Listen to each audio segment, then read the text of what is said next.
It is that time of the week. Say what? Say what? Say what? Say what? Say. Stop it! What? Say what? Stop it! You might be excited. I'm just a little bit nervous, actually. You just read the verse. Well, no, yes. We have the prayer leader from the Auckland Church Network in studio with us this morning, Mr. Dale Campbell. He always joins us on a Thursday morning. We say kia ora, good morning, Dale. Morena. How are you guys? We're great now that you're in studio. Every morning, because this is a regular thing, we actually invite you who's listening right now. This is where Dale comes in. He unpacks a particular verse that you might be going, I'm not too sure what that verse is saying to me, right? So this is the whole reason why this happens. And a couple of weeks ago, actually we do this regularly, we invite you to suggest a Bible verse that you would like Dale to unpack, because maybe you're reading it wrong or you just don't know the context of the verse. Somebody texts this Bible verse through. Do we know the name of the person? So, yeah, it was on Facebook. We asked on Facebook for you to let us know if there were any Bible verses that make you go, say what? Excuse me? We got a lot of funny comments, and one stood out to me. It was 2 Kings, chapter 2, verses 23 to 25. Do you want to read it out, Salah? I will read it out to you. I was not familiar with the verse until I read it. Yeah. So open up your earlobes to this, Dale Campbell. It needs some context. Elisha is jeered. From there, Elisha went up to Bethel. As he was walking along the road, some boys came out of the town and jeered at him. "Get out of here, Baldy," they said. "Get out of here, Baldy." He turned around, looked at them, and called down a curse in the name of the Lord. Then 2 bears came out of the woods and mauled 42 of the boys. And he went on to Mount Carmel, and from there returned to Samaria. So we need some context for this verse, because a lot of people would have read that and gone, Say what? what? Yeah, there's that reaction of like bears mauling small children. But also helpless like children. All they did was tease him, right? somebody Right? said something mean to you. Is that the kind Is of a good response to get them killed, essentially? Feels a little bit immature. Yeah. So should we start by giving just some context Yeah, to go where on. this Yes. happens in the biblical story? Let's I guess, go, right? Dale. So you've got the Old Testament, the New Testament. This is an Old Testament story before Christ. You got creation, Abraham, the calling of Abraham, the people of Abraham to be a blessing to the nations. They find themselves in Egypt in slavery. God delivers them from a violent, oppressive rule of the Egyptian Pharaoh. And they have this exodus, and they take the land, they clear the land of violent and idolatrous people, and they set up kings. Now that, if you know the biblical story, that was a moment where kings were kind of a worldly thing. The people of God wanted kings. And so we find this story in the middle of these 2 books called 1st and 2nd Kings.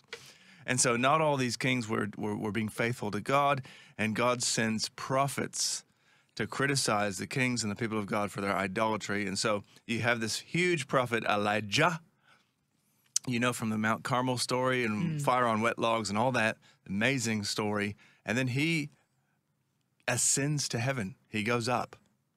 And then his mate, his apprentice, Elisha, takes over. And this is one of the first stories that happens for him, very early story.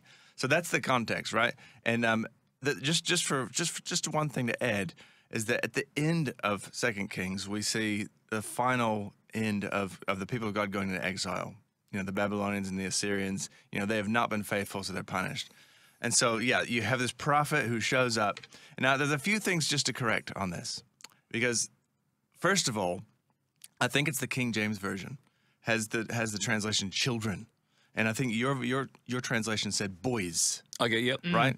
But language is flexible, you know? The lads, the boys, out with the boys tonight, you know? Language is flexible, right? So we think that this is not small little kids. Yeah. You know, a group of 4 or 5 little kindergartners. More the boys. This is like strapping young men who are probably military-age men. Yeah. So they're young men. They're strong. And guess what? There's not just a few of them. It says the bears maul 42 of them. Tell me about that. 42 of them. Imagine being a prophet trying to make it along the road, and you have literally a mob of military-age young men taunting you. And we'll get to the taunting in just a moment. Quick story. I was finishing a sermon in a cafe and it was like in the evening, and these boys walk into Macca's where I was working. And these high school boys, right? They're high school boys, but they're intimidating high school boys. Yeah, I get that. And they sit right next to me, and they're not quiet, they're loud, and they're wrestling. They start wrestling, and this guy's tackling this other guy, and he's starting to come onto me, and I'm like sitting there working on my laptop. You know, you told a story about three ladies earlier, but I'm telling the 3 boys. This was impressive, man. And one of the guys kindly says, "Oi, don't wrestle onto the working man." You know? But like, you know, you might know what it's like to like just see some intimidating guys talking loud, walking next to them. You're like, oh, I'm not going to draw attention to myself. But this guy, you know, I mean, those guys weren't even talking to me, weren't even threatening me or teasing me or anything. But this is like, they're not just teasing him. This is more like a violent threat. They're saying, "Get out of here, go up."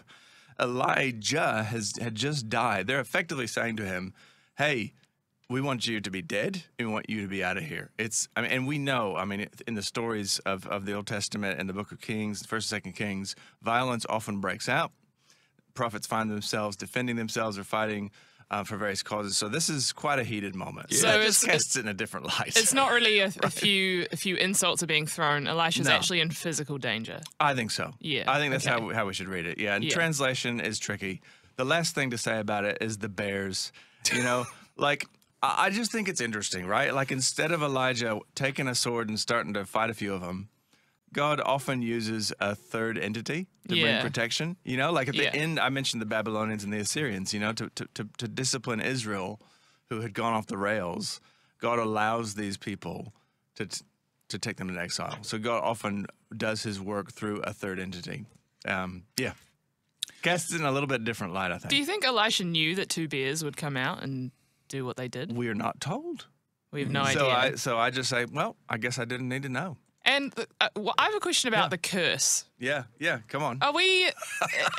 To me, it feels wrong to call down a curse on someone, even if they've done me wrong. It feels like I'm not supposed to do that. Well, can you unpack that a little bit? That is good. Yeah, I mean, even the Apostle Paul says, like, let anyone that does not love the Lord Jesus be accursed.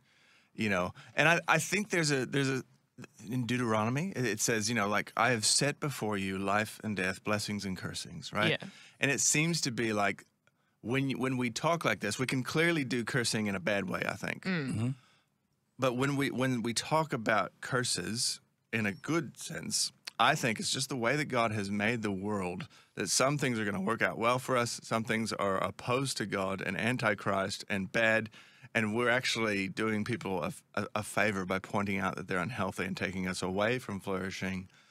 So that sounds all nice and theological, but I would say, yes, there is a time to proclaim the judgment of God into a situation. The judgment of God, what does this reveal about God's justice? Come on. Tell me. Exactly. Well, no, can you rephrase the question? Sorry. Well, Just so where you come from? Well, I guess Elisha he didn't go out and fight them. No. Something else went out and did it for him. Yeah, so we're talking about 42. Yes. The numbers are big. Oh, yeah. Mauling is used. Yes. The word mauling. Yeah. Okay. That's probably what bears do. Yeah, right. They don't have a switch, Sure. you know, kill, maul. So I'm just trying to go, okay, well, there's a, you know, we know about God's mercy and forgiveness. Yeah. Tell me about his justice here. I'm not sure. I've still got the question. It's good though. Like we know that God wants his people to be agents of justice, and these people, this group of young men, might have been affiliated. Some people think with the pagan idol gods in the temple nearby. So yeah, like idolatry is not just being in the wrong religion. You know, there's a violence. There's often child sacrifice involved. Yep. So God is purifying. He wants his people to be people of justice. Okay, yeah, you answered the question. So for somebody listening right now, what is the key takeaway that, well, there might be a few. There might be a personal takeaway from the curse on the bears. Well, you know, we're talking about the seriousness of mocking or disrespecting, you know, the servants of the Lord. This is right? good. Yeah, right. So what would you, if someone was driving to work this morning and they just heard this verse, it's probably smacked a lot of people in the face, right? So we have to probably back up a little bit and go big picture for this. For this personal takeaway, because I think you know, if we're trying to get a personal application from the bear, you know, that'll be tricky. But Certainly, like when you think about Elisha as the new Joshua, right? Crossing into the land, right? He's like the new vessel for the Spirit, the redemptive work of God, and these people are rejecting that. They're absolutely defiantly saying, get out of here, man of God. Get out of here, carrier of the Spirit, carrier of God's justice and God's ways. It's radically opposing that. And so we don't want to do that. We want to be people who welcome the presence of God and don't reject it. There you go. Oh, look at you, Dale. Well, thank you for coming in. We had to back up and get a little big picture because Yeah. I'm not trying to make direct, connections between a bear and curses. And If there is another verse, if there are verses out there that you want Dale to unpack, just like he did articulately right there, how about you text that through? You can text that through 8168. The keyword is life. Thank you, Dale, for your time this morning. thanks, guys.